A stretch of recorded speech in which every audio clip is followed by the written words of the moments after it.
พ้นผ่านยาวนานกว่าหลายสิบปี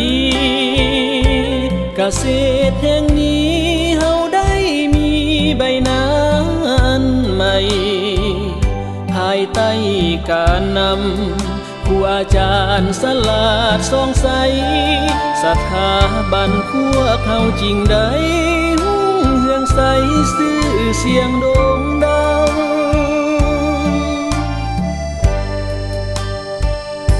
เกษตรปากเสือง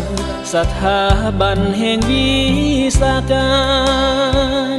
เน้นความสำนาญวิชาการเลี้ยงสัตว์ปลูกฝังยึดถืออุดมการณ์พร้อมพากันเดินตามแนวทางก้าวไปสู่จุดมุ่งหวังสร้างวิชาการให้สีมือดีพวกเขาภูมิใจที่ได้มีส่วนสำคัญสร้างวิชาการผู้เอาหันลงสู่พื้นที่นำพาพี่น้องทำการผลิตให้เกิดผลดีนำใส่ความรู้ที่มีพัฒนากสิกรรมก้าวไกล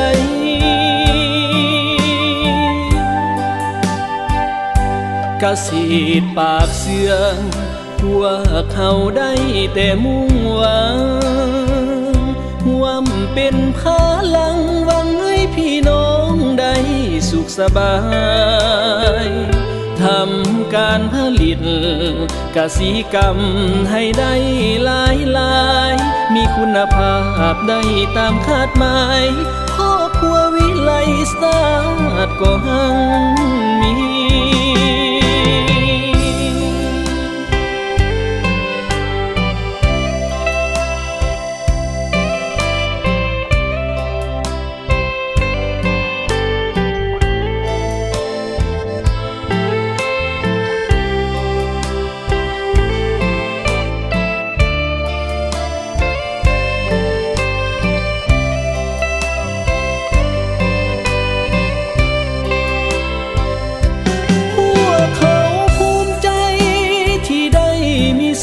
ส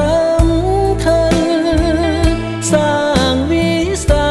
การผู้เอาหันลงสู่พื้นที่นำพาพี่น้องทำการผลิตให้เกิดผลดีนำใส่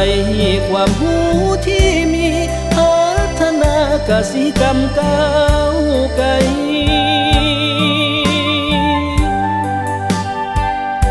เกษ